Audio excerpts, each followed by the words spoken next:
I got this audition, and it was for someone who looked like an exchange student from Milan, Italy. Okay. My agent's like, I don't know, you could do this. Like, That's a compliment. That's a thank huge you so compliment. much. Yeah. And I was like, well, do I need an accent? I'm Yeah. like, because I have a New York one, but like I do not have an Italian accent. Yeah, right. And he's like, no. Like I don't even think it's a speaking role, to be honest. And I was like, great. So he's like, let me just send you over the material and I'll see what they really need. He's like, it's probably just going to be like a slate, body shot, and like that's kind of it. No, it's like 3 scenes. And I'm like, you've got to be kidding me. I'm like, he literally told me that it was going to be a non-speaking role. Yeah.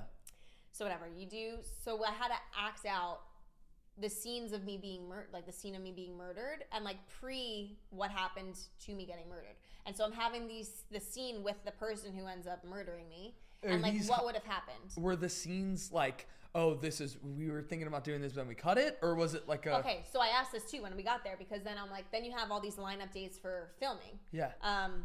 And I was like, so when do I do any of these scenes that I like takes for? Yeah. And the director's like, we really use those scenes when we don't have enough of the episode. So if our episode already hits 40 minutes or whatever it is, he's like, we don't need those scenes. They're filler. He's like, right. He's like, however, if we don't hit that by a certain point, we use those scenes to like fill and show how you got murdered. So did you film those?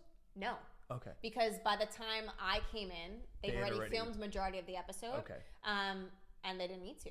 Okay. So I was like, great. So then I just had to do the scene where I was in a freezer, in a hockey bag, and on the table for the autopsy.